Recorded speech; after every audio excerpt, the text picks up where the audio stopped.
आप देख रहे हैं हमारा खास कार्यक्रम मातृभूमि। मैं आपके साथ शोभना यादव। बात करेंगे गोरखपुर की।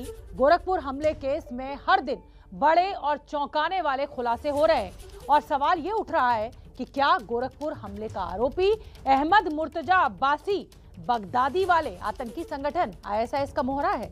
इसके अलावा कैमरे पर मुर्तजा का कबूलनामा भी सामने आ गया है, लेकिन मुर्तजा के कबूलनामे से पहले आईएसआईएस से उसके कनेक्शन का सबूत देती हमारी ये खास रिपोर्ट देखिए।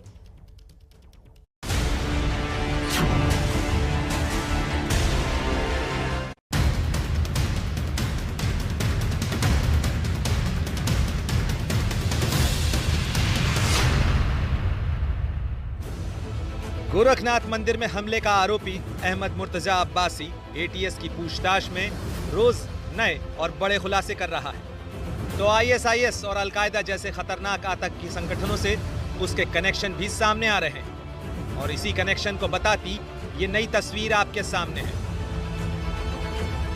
ये आईएसआईएस आतंकियों की वो तस्वीर है जो 4 मिनट के उस वीडियो से निकाली गई है जिसे 25 मार्च को आईएसआईएस ने जारी किया था। देश की सुरक्षा और संवेदनशीलता को ध्यान में रखते हुए वो वीडियो हम आपको नहीं दिखा रहे हैं, लेकिन वीडियो की ये स्टिल तस्वीर इसलिए दिखा रहे हैं ताकि आप समझ पाएं कि गोरखपुर में जो कुछ हुआ वो देश के लिए कितना बड़ा और गंभीर मामला है। दावा है कि यह आतंकी भारत में एक्टिव आईएसआईएस के 4 स्लीपर सेल का हिस्सा है। इनमें से इस एक तस्वीर को जरा फिर देखिए, जिसमें बाएं और दाएं वाले आतंकी के हाथों में देसी बंदूक दिखाई दे रही है, जबकि बीच वाले आतंकी के हाथ में धारदार हथियार है, जिसे बोलचाल की भाषा में बांका कहते हैं। बांका नाम का यह तेज धारदार हथियार ठीक वैसा ही है जैसा 3 अप्रैल को गोरखपुर के गोरखनाथ मंदिर में हमले के वक्त आरोपी अहमद मुर्तजा अब्बासी के हाथ में नजर आया था। अब मुर्तजा के हमले वाला वीडियो और आईएसआईएस के आतंकियों की तस्वीर को जरा एक साथ देखिए। मुर्तजा के हाथ में जो हथियार है और आईएसआईएस आतंकी के हाथ में जो हथियार है उसमें किसी तरीके का फर्क नहीं है। यानी जिस बांका से मुर्तजा ने गोरखधाम मंदिर के मेन गेट पर तैनात सुरक्षा कर्मियों पर हमला किया, ठीक वैसा ही बांका इस तस्वीर में आईएसआईएस आतंकी अपने हाथ में उठाए हुए हैं, जो दावा है कि भारत में एक्टिव आईएसआईएस के 4 स्लीपर सेल का हिस्सा है। यही वजह है कि अहमद मुर्तजा अब्बासी से एटीएस लगातार कड़ी पूछताछ कर रही है। कॉमन नहीं लग रहा सर, बांका आईएसआईएस की वीडियो में बिल्कुल ऑटोमेटिक वेपन्स लेकर के हमेशा आते थे। ये सब जैसा मैंने बताया कि जो भी तथ्य पब्लिक प्लेटफॉर्म पर है या पूछताछ के दौरान आ रहे हैं, सब पे गहराई से छानबीन की जाए। इस बीच जांच के दौरान मुर्तजा अब्बासी का पासपोर्ट यूपी एटीएस ने बरामद कर लिया है। पासपोर्ट पर मुर्तजा के मुंबई वाले फ्लैट का पता लिखा हुआ है। एटीएस के मुताबिक मुर्तजा करीब 6 महीने पहले दुबई गया था। खुलासा ये भी हुआ है कि मुर्तजा व्हाट्सएप पर कट्टरपंथी विचारधारा का प्रचार प्रसार करने के लिए एक ग्रुप भी चलाता था। एटीएस सूत्रों के मुताबिक उस व्हाट्सएप ग्रुप में यूपी के साथ साथ देश के अलग अलग हिस्सों से नेपाल तक से सदस्य जुड़े हुए थे। कानपुर, नोएडा, संभल और शामली समेत कई जिलों से युवकों को पकड़ा गया है। दावा है कि वो युवक मुर्तजा के इसी व्हाट्सएप ग्रुप के सदस्य थे। इसके अलावा एटीएस ने नेपाल सीमा से लगे नौतनवा में स्थानीय पुलिस की मदद से एक गेस्ट हाउस में छापेमारी कर 2 संदिग्धों को भी अपनी हिरासत में ले लिया है। यानी जैसे जैसे जांच का दायरा बढ़ रहा है, वैसे वैसे नई और चौंकाने वाली बातें गोरखपुर हमले के बाद सामने आती जा रही हैं। और इसीलिए यूपी के ADG law and order Prashant Kumar ABP news से कहते हैं कि जांच में दूसरी एजेंसियां भी शामिल हो रही हैं और किसी भी एंगल को छोड़ा नहीं जा रहा है। घटना एक बड़े साजिश का हिस्सा है और हर एक पहलू पर विचार किया जा रहा है। पुलिस कस्टडी रिमांड में जो अभियुक्त है उससे एटीएस की टीम लगातार पूछताछ कर रही है। विदेश यात्राओं के संबंध में सर क्या जानकारी मिली? सभी चीज़ें जो कि पब्लिक डोमेन में है या पूछताछ के दौरान आ रही हैं, उसकी आधिकारिक पुष्टि तथ्यों के आधार पे और सबूतों के आधार पे की जा रही है। लैपटॉप और मोबाइल इसके पास से बरामद हुआ है, उसको सर किसी एक्सपर्ट को दिया गया है जांच के लिए? जी, ये मेरे द्वारा स्पष्ट किया जा चुका है कि जो भी एग्जिबिट्स इसके पास से मिलेंगे उसका मैनुअल तथा टेक्निकल परीक्षण एक्सपर्ट के द्वारा कराया जाएगा। मुर्तजा के मोबाइल फोन की कॉल डिटेल भी चौंकाने वाले खुलासे कर रही है। एटीएस सूत्रों के मुताबिक कॉल डिटेल्स में सामने आया है कि मुर्तजा बुधवार को सहारनपुर से हिरासत में लिए गए अब्दुल रहमान के रोजाना संपर्क में था। एटीएस के सूत्रों का कहना है कि मुर्तजा और रहमान एक दिन में 8 से 10 बार तक बातें करते थे। हमले वाले दिन भी दोनों ने लंबी बातचीत की थी। दोनों साथ साथ नेपाल भी गए थे। रहमान और मुर्तजा 4.5 साल पहले बरेली जाते वक्त एक ट्रेन में मिले थे और फिर दोनों में गहरी दोस्ती बढ़ती चली गई। अब तक की जांच में ये पता चला है कि रहमान और मुर्तजा के साथ विदेश के एक और शख्स इंटरनेट पर कॉल से जुड़ता था। उस शख्स की कुंडली भी एटीएस खंगाल रही है। और हम आपको बता दें कि गोरखनाथ मंदिर में हुए हमले के आरोपी मुर्तजा का कबूलनामा भी सामने आ गया है। गिरफ्तारी के बाद मुर्तजा ने मंदिर परिसर में हमले की बात को मान लिया है। 4 अप्रैल को मुर्तजा ने जो बयान दिया उसमें उसने मुसलमानों पर जुल्म, सीएए, एनआरसी और कर्नाटक के हिजाब विवाद को लेकर गुस्से की बात कही। पुलिस के लिए तो उनको एक खुरपी, हमने पूछा खुरपी, तो खुरपी के लिए बताया अंदर कोई कटरे में दुकान, वो मैंने लिया और एक और बड़ा वाला जैसे किए थे वो लिए। तो दोनों सामान लेके हम टेम्पो पे चढ़े। 450 से 500 रुपये का सामान था। टेम्पो पे चढ़े। टेम्पो से नगड़ है, शेर टेम्पो में नगड़ से जो है उसने कहा कि हम आपको रिजर्व में गोरखपुर पहुँचा देंगे। तो हमने कहा भाई ठीक है, गोरखनाथ में रुकवा देना। तो वहीं पुलिस है, उसी पे हम कुछ अपना कर देंगे कि हम भी चले जाएंगे, काम तमाम हो जाएगा, हम भी ना हम रहेंगे ना। तो इस तरह से हमारे थॉट्स बहुत से एंगल से हम सोच रहे थे जस्टिफाई करने का कि ऐसा भी है कि हाँ भाई देखो CNRC भी कर रहे हैं तो गलत हो रहा है ना। हमारे साथ जो गलत हुआ वो तो ड्राइविंग फैक्टर है ही, तो उसको मैं दिमाग में जो जस्टिफिकेशन, उसके मतलब कोई काम करने से पहले आदमी जस्टिफिकेशन भी तो बनाता है, उसको मैं जस्टिफिकेशन दे रहा था। देखो मुसलमानों के साथ जुल्म हो रहा है, कोई कर्नाटक में इतनी हो रहा तो हम अब कोई नहीं करेगा। तो मुझे उस तरह से मैं सोच के मैं बोला कि अब फिर थक गया सोच में, बोला कर ही दो भाई, हम ही बीड़ा उठा ले मतलब हम मतलब अब हाँ यही सब कुछ लेके किसी को तो करना पड़ेगा। हाँ यही सब सोच के जो है मतलब हमारे को कोई फ्यूचर दिखते कि हम ऐसा नहीं था कि हम अपने घर से निकल के आए थे। हाँ अपने घर से तुम निकल के आए नहीं, हम सुकून से कर रहे थे, घर से निकल के आके मानो हमको ऐसा डेस्परेशन सवार हो गई, उसमें आंखें मेरी पूछ गई।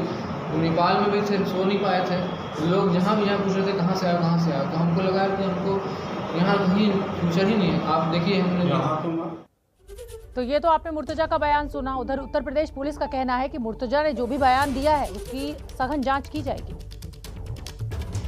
ये पूर्व में ही बताया जा चुका है कि घटना एक बड़े साजिश का हिस्सा है और हर एक पहलू पर विचार किया जा रहा है। आज जो वीडियो सामने आया है उसके बारे में भी पूरी तहकीकात हो रही है और उस व्यक्ति के द्वारा जो भी चीज़ें बताई जा रही हैं हम उसको पूरी तरीके से वेरीफाई करेंगे और उसके बाद उसमें अग्रिम कार्रवाई की जाएगी। फ़िलहाल पुलिस कस्टडी रिमांड में जो अभियुक्त है उससे एटीएस की टीम लगातार पूछताछ कर रही है। तो हमने आपको सुनवाया कि मुर्तजा ने क्या बयान दिया और उसके बाद उत्तर प्रदेश पुलिस का क्या कहना है। ज्यादा जानकारी के लिए मेरे साथ जुड़ रहे हैं हमारे संवाददाता संजय त्रिपाठी, उनका मैं रुख कर लेती हूँ। संजय, अभी तक की जांच से क्या पता चल रहा है?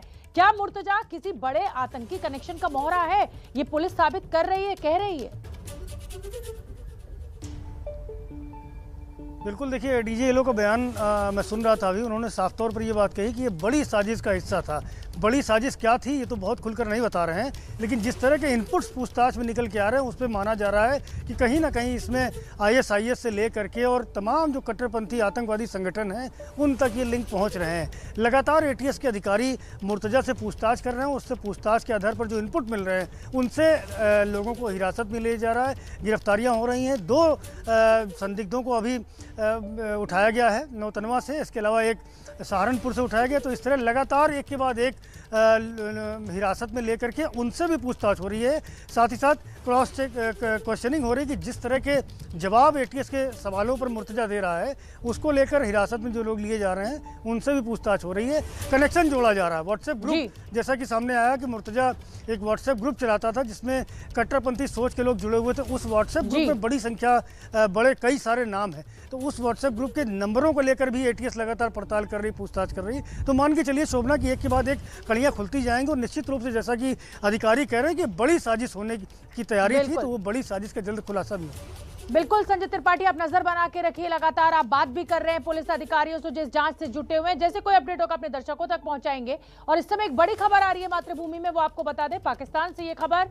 पाकिस्तान सुप्रीम कोर्ट ने अविश्वास प्रस्ताव खारिज करने के मुद्दे पर अपने फैसले को सुरक्षित रख लिया है। हालांकि सुप्रीम कोर्ट ने आज बड़ी टिप्पणी की थी और उनका कहना था कि जो डिप्टी स्पीकर हैं वो इस तरीके से संसद भंग नहीं कर सकते, अविश्वास प्रस्ताव खारिज करने का अधिकार उनको नहीं है, ये गलत है। लेकिन अब सुप्रीम कोर्ट ने अपने इस फैसले को सुरक्षित रख लिया है। मेरे साथ मेरे दो सहयोगी जुड़ रहे हैं, मेरे साथ आशीष कुमार सिंह और प्रणय उपाध्याय ज्यादा जानकारी लिए हुए जुड़ रहे हैं। आशीष, आपका रुख सबसे पहले, सुप्रीम कोर्ट अभी तक तो लगातार स्थगित हो रहा था पिछले 3-4 दिनों से, और अब फैसला आया तो वो फैसला सुरक्षित रख लिया है, क्या मायने निकाले? नहीं देखिए शोभना, अभी जो हमें जानकारी मिल रही है उसके मुताबिक सुनवाई पूरी हो गई है, फैसला सुरक्षित रखा गया है। संभवतः आज के लिए जजमेंट आज ही दिया जाएगा, कुछ देर का अंतराल है। मुझे लगता है कि एक व्यू फर्म कर लेना चाहते हैं, 5 जज की बेंच थी और निष्कर्ष निकाला जा चुका है, ऑर्डर भी लिखाया जा चुका है जहां तक मेरी जानकारी है। इसलिए मुझे लगता है कि आज ही जजमेंट दे दिया जाएगा, जैसा खुद चीफ जस्टिस ने कहा था। शोभना, ठीक है प्रणय, जिस तरीके से सुप्रीम कोर्ट ने आज टिप्पणी की कि भाई डिप्टी स्पीकर को तो ये अधिकार ही नहीं है इस तरीके से अविश्वास प्रस्ताव खारिज करने का,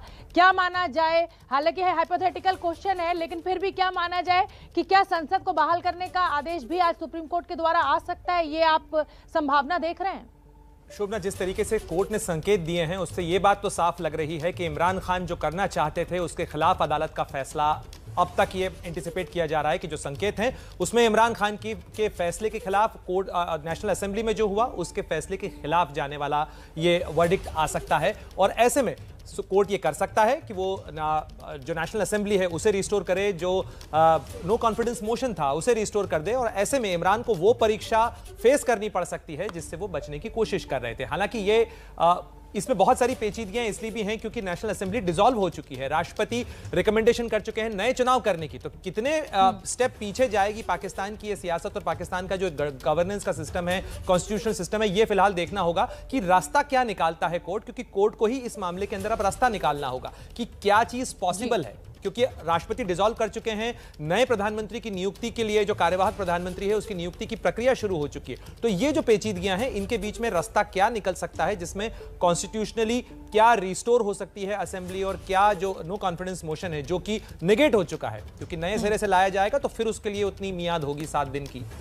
बिल्कुल ठीक है। आशीष, जैसा कि आपने प्रणय को सुना ही, और प्रणय कह रहे हैं कि देखिए नए प्रधानमंत्री बनने की कवायद शुरू हो चुकी है, संसद डिसॉल्व हो चुकी है, ऐसे सुप्रीम कोर्ट का जो भी फैसला आएगा उसमें समय लगेगा। लेकिन मैं इसमें सवाल ये पूछना चाहती हूँ कि इमरान खान के लिए क्या संभावना आप देख रहे हैं? सवाल का मैं जवाब आपसे लूंगी, लेकिन बड़ी खबर इस समय की हमारे सहयोगी आशीष ने हमें बताई कि ये फैसला सुरक्षित सिर्फ आज के लिए रखा गया है, ये फैसला आज ही आ जाएगा। सुप्रीम कोर्ट की तरफ से जो असेंबली जो भंग करने का पूरा मामला है उस पर फैसला आज ही आ जाएगा। अविश्वास प्रस्ताव खारिज करने पर जो फैसला सुरक्षित रखा गया है वो सिर्फ आज के लिए है। आशीष, जैसा कि आपने कहा, ये बड़ी खबर भी हमने अपने दर्शकों को बता दी है, लेकिन इमरान खान जो लग रहा था कि विन विन सिचुएशन में, अब आपको लग रहा है कि मुश्किल खड़ी हो सकती है, या पाकिस्तान अब चुनाव की तरफ बढ़ चुका है, इसके अलावा कोई विकल्प नहीं? देखिए चुनाव तो होना ही है शोभना, इसमें और बड़ी खबर यह है इस समय कि पाकिस्तान सुप्रीम कोर्ट का यह फैसला आज रात 8 बजे आएगा। बड़ी खबर इस समय की, इमरान खान पर आज ही कोर्ट का फैसला रात में 8 बजे आएगा। सुप्रीम कोर्ट ने अभी ये कहा था कि फैसला उनके पास सुरक्षित है, लेकिन जैसा कि हमारे सहयोगी आशीष ने जानकारी दी, अब ये फैसला रात में 8 बजे आएगा। यानी जो डिप्टी स्पीकर के द्वारा जो असेंबली भंग करने का आदेश आया था उस पर अब ये पूरा फैसला सुप्रीम कोर्ट का रात 8 बजे आएगा। इस फैसले पर पूरी दुनिया की नजर है, पाकिस्तान की सियासत में इससे बड़ा उलटफेर भी हो सकता है। आशीष हमारे साथ बने हुए हैं। आशीष, रात 8 बजे ये फैसला आएगा, कैसे देखा जाए इसको? अब देखिए मुझे लगता है ये हाईली एम्बैरेसिंग हो सकता है। कोई लोअर कोर्ट ने इस तरह का ऑब्जर्वेशन नहीं दिया और ना ही सुप्रीम कोर्ट के किसी अन्य जज ने। शोभना, खुद चीफ जस्टिस ऑफ पाकिस्तान ने यह कहा है कि जो कुछ डिप्टी स्पीकर ने किया वो तो बड़ी खबर देखिए 4 घंटे जी आशीष जी हाँ मिल मैं गई आपके मुझे सवाल देखें 4 घंटे से बचे हैं, 4 घंटे में ये फैसला आना है, इमरान की तकदीर डिसाइड हो जाएगी। इमरान खान ने जो कुछ डिप्टी स्पीकर से करवाया, खुद चीफ जस्टिस ऑफ पाकिस्तान ने ये कहा है कि वो गैर संवैधानिक था, वो गलत था। मुझे लगता है अब इंडिकेशन पूरी तरह से साफ है, आर्टिकल 69 आड़े नहीं आया और सुप्रीम कोर्ट ने ये फैसला कर लिया है कि पहली बार उनको शायद इस तरह का एक एग्जाम्पल सेट करना पड़ेगा जिससे एक प्रेसिडेंट सेट हो जाए। और मुझे लगता है मोर देन दिस ये एक रीइंफोर्स करेगा लोगों का फेथ जो है पाकिस्तानी कॉन्स्टिट्यूशन में। मेरे सहयोगी प्रणय कुछ ऐड करना चाहते हैं। देखिए आशीष, आप बिल्कुल ठीक कहा आपने। जिस तरीके से हालात चल रहे हैं, जिस तरीके से सियासत जा रही है, इसमें यह बहुत महत्वपूर्ण होगा देखना कि इमरान अगर पद से चाहते हैं, अगर वो इस्तीफे देने जैसा कदम उठाते हैं तो उसके बाद का कदम क्या होगा नया प्रधानमंत्री बनने के बाद। और यह सियासत केवल यही नहीं रुकने वाली है, इसमें सेना की भूमिका को भी देखना होगा। अगले 24 घंटे पाकिस्तान के लिए बेहद महत्वपूर्ण हो सकते हैं इस फैसले के बाद। और इसी वजह, इसी आशंका के कारण पाकिस्तान की सुप्रीम कोर्ट के अंदर कमांडो तैनात किए गए हैं, वहां सुरक्षा बढ़ाई गई है।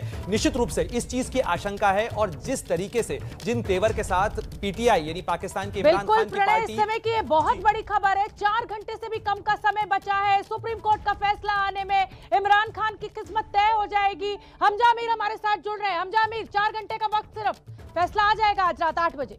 जी बिल्कुल, अभी कुछ ही देर के अंदर 4 घंटे बहुत कम टाइम है, इसमें फैसला आ जाएगा। लेकिन लगता ऐसा है कि हुकूमत जिन उम्मीदों के साथ आई थी सुप्रीम कोर्ट, वो उसको डिफेंड नहीं कर पाई कोर्ट के सामने। 2-3 बहुत बड़ी चीजें हुई हैं आज। एक तो ये कि ऑपोजिशन के लेके जो गद्दारी का बयानिया लेके इमरान खान ने शुरू किया था, उसको सुप्रीम कोर्ट ने बिल्कुल खत्म कर दिया कि किसी को भी गद्दार कहना गलत है, कोई भी इस मुल्क का गद्दार नहीं है। और दूसरा जो बड़ी चीज हुई वो ये कि कोर्ट ने ये भी कहा कि डेप्यूटी स्पीकर की जो रूलिंग थी 3 अप्रैल को जो अनकॉन्स्टिट्यूशनल थी, उन्होंने कहा कि वो गलत थी, वो अनकॉन्स्टिट्यूशनल थी, वो प्रोसीजर्स फॉलो नहीं किए गए। इसी वजह से ये बात तय है कि वो रूलिंग गलत थी। अब अगर वो रूलिंग गलत थी तो ओवरऑल जो रीजन बनाया गया है उस लेटर को लेके, उस थ्रेट लेटर को लेके, सिक्योरिटी नेशनल सिक्योरिटी का मसला बना के, उस मसले को लेके ओवरऑल असेंबलियों को डिसॉल्व करने की रूलिंग के ऊपर भी सवाल खड़ा कर रही है सुप्रीम कोर्ट। और ये सब खतरे की घंटियां हैं इमरान खान के लिए, क्योंकि अगर असेंबलियां वापस बहाल कर दी जाती हैं तो फिर दोबारा ऑपोजिशन उसी असेंबली के अंदर आने को तैयार है। जो शहबाज शरीफ ने भी आज कोर्ट में जाके कहा कि हम वापस आने को तैयार हैं और हम नो कॉन्फिडेंस मोशन को वापस बहाल करके इमरान खान को डेमोक्रेटिक प्रोसेस के थ्रू हटाने को तैयार हैं। सुप्रीम कोर्ट का फैसला बहुत इंपॉर्टेंट है।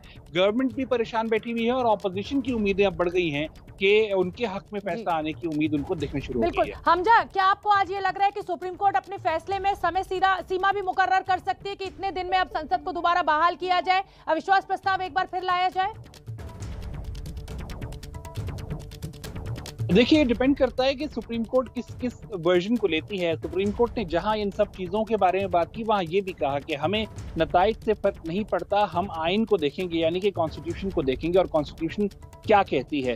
तो अगर जो है वो इस तरह से कोई फैसला आता है तो हो सकता है कि वो इमीडिएट बेसिस के ऊपर कहे कि असेंबली बहाल कर दी जाए, या फिर कोई टाइम दे। रूल और या कॉन्स्टिट्यूशन इसमें क्या कहती है उसका मुझे मालूम नहीं है। लेकिन हाँ, ये जरूर है कि अगर सुप्रीम कोर्ट ने ऐसा कोई ऑर्डर दिया तो असेंबलियां वापस बहाल करनी पड़ेंगी, जो कि इमरान खान के लिए एक बहुत बड़ा सेटबैक होगा, क्योंकि वो नहीं चाहते कि असेंबलियां वापस आएं और जनरल इलेक्शन में जाना चाहते हैं। बिल्कुल ठीक है हमजा, आप नजर बना के रखिए। आशीष और प्रणय भी हमारे साथ मौजूद है।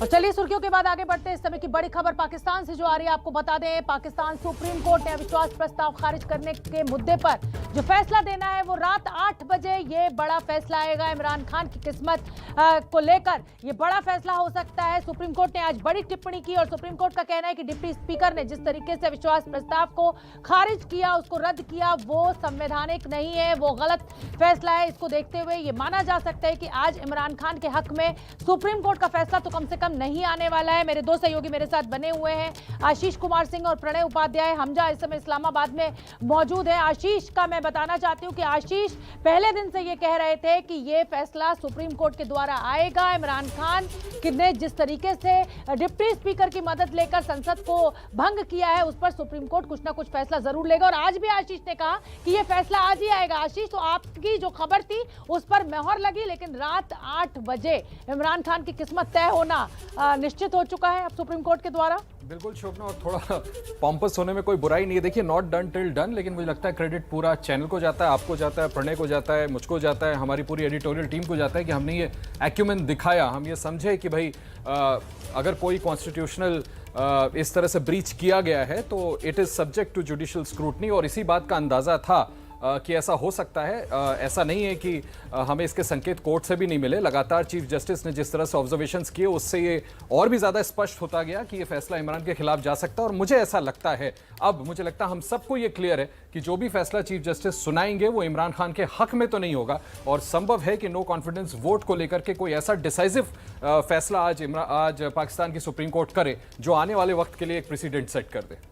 बिल्कुल। और प्रणय, मुझे लगता है कि आज सुप्रीम कोर्ट ने ये तो कह ही दिया है कि जो फैसला डिप्टी स्पीकर के द्वारा लिया गया वो गलत है, तो हक में तो आना नहीं है फैसला, जैसा कि आशीष भी कह रहे हैं। लेकिन अब सवाल जो है वो समय सीमा को लेकर है कि अगर संसद दोबारा बहाल की जाती है तो कब की जाती है, अगर देश चुनाव की तरफ जाएगा तो वो कब जाएगा, विश्वास प्रस्ताव आना है तो कब आना है। अब इस समय का इंतजार करना होगा इस फैसले के लिए।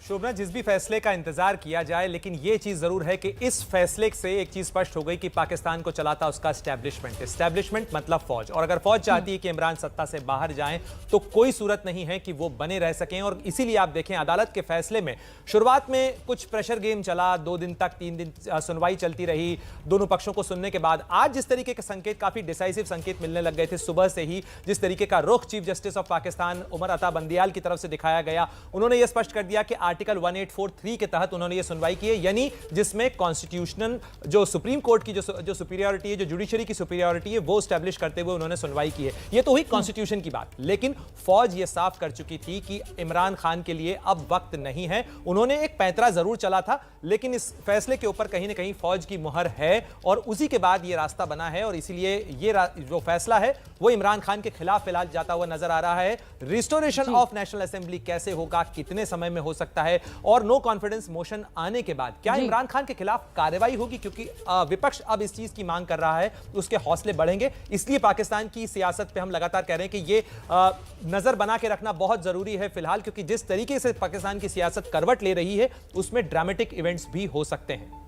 बिल्कुल। और हम अपने दर्शकों को यह भी बताना चाहते हैं कि देखिए, पाकिस्तान हमारा पड़ोसी देश है और इसीलिए हमारा ये सबसे बड़ा कंसर्न है। अगर वहां पर स्थिरता है तो ये हमारे संबंधों के लिए, हमारे देश के लिए भी भला है।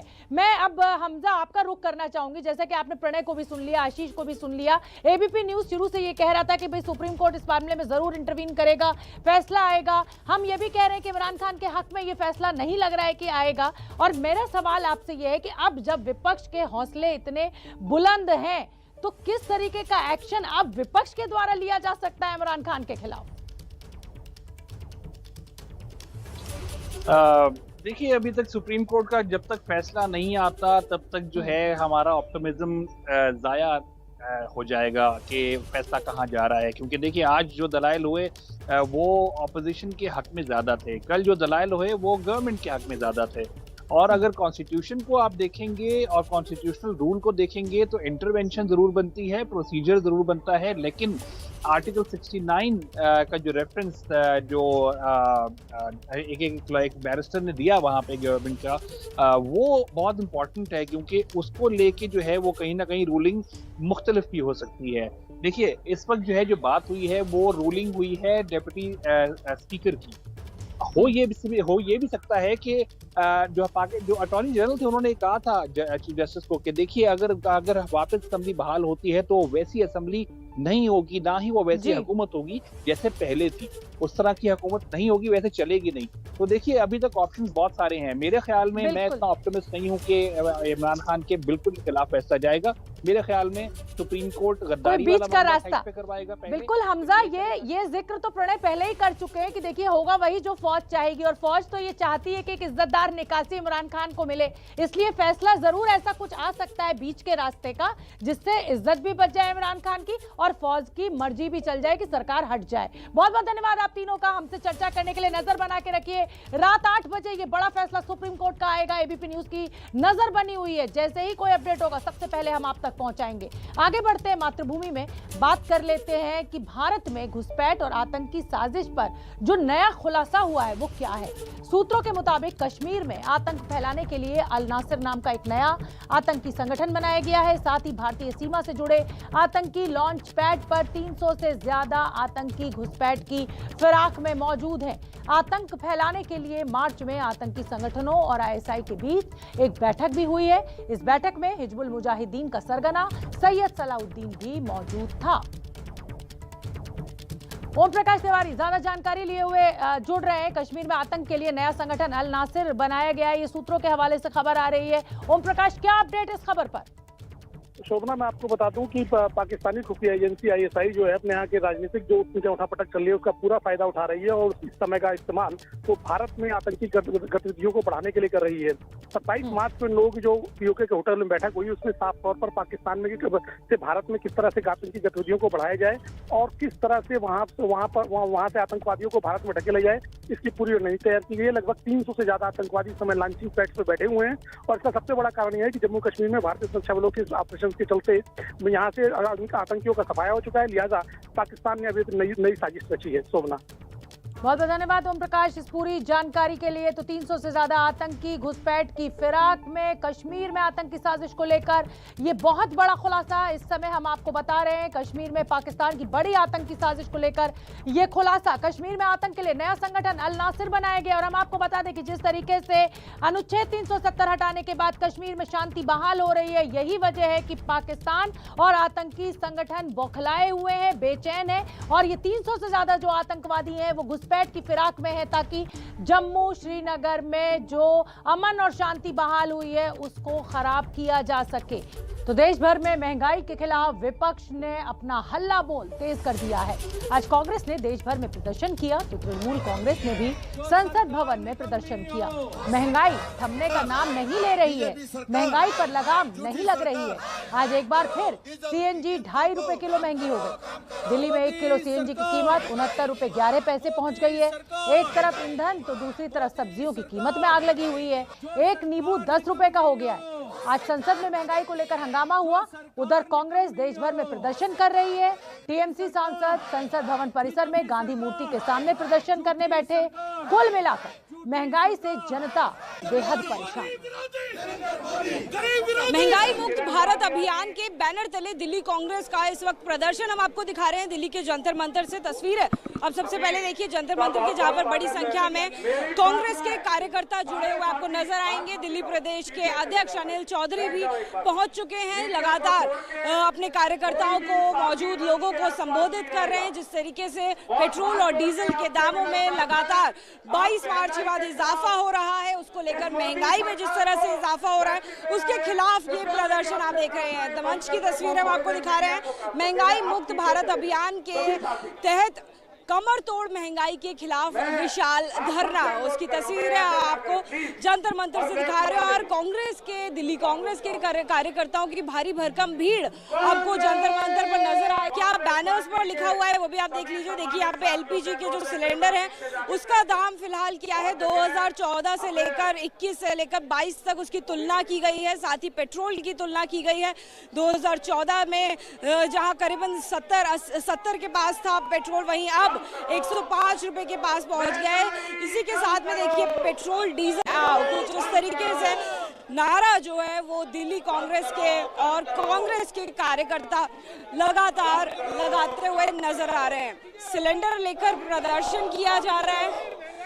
वो सभी चीजें जो महंगी हो गई हैं इस दौरान पेट्रोल और डीजल का दाम बढ़ने से, देखिए उनको यहाँ पर गले में माला पहनकर इन शख्स ने पहना हुआ है और डिस्प्ले करके कहीं ना कहीं दिखाने की कोशिश है, दर्शाने की कोशिश है कि महंगाई का कितना असर आपके ऊपर हो रहा है। तो देखिए क्या क्या चीजें हैं यहाँ पर, सरसों का तेल, यहाँ पर आलू, टमाटर, बटर, कुछ यहाँ पर चिली पाउडर, साबुन या हल्दी पाउडर, चने, दाल, सब कुछ, चीनी और सर पर महंगाई का ये सिलेंडर जो कि 1000 के पास पहुंच गया है। कुछ इस तरीके से तस्वीरों के जरिए दर्शाया जा रहा है कि कितनी ज्यादा महंगाई।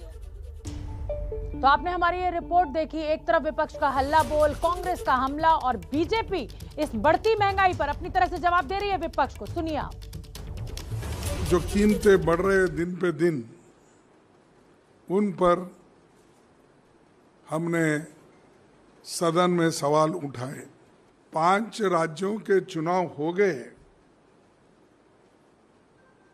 और जो जीत गए, तब लोगों को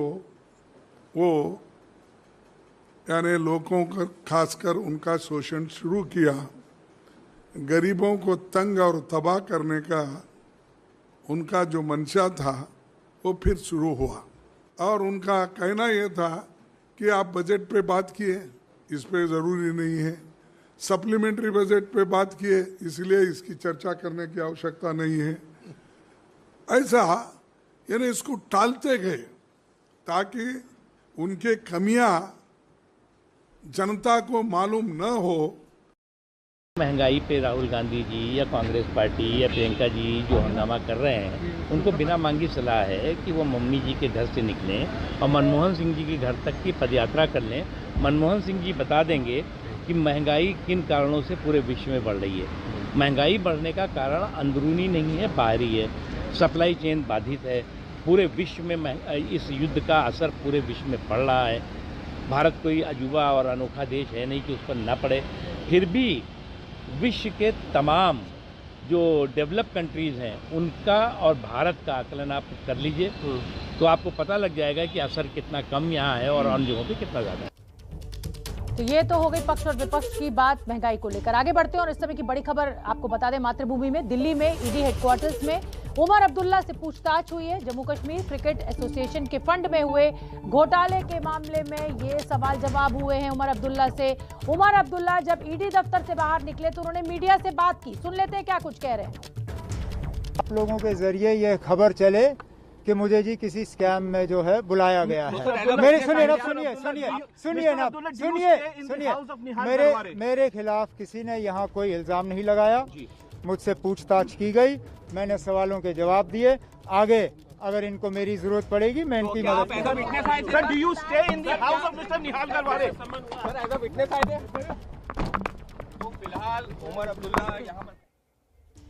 तो उमर अब्दुल्ला को आपने सुना, उन्होंने कहा कि भाई ईडी आगे भी मुझे बुलाएगी तो मैं जरूर आऊंगा। तो फिलहाल मातृभूमि में मुझे दीजिए इजाजत। शाम 7 बजे भारत की बात पे फिर होगी आपसे मुलाकात। आप देखिए हुंकार रोमाना एहसार खान के साथ। गोरखपुर मामले पर कौन कर रहा है सियासत, होगी बड़ी बहस।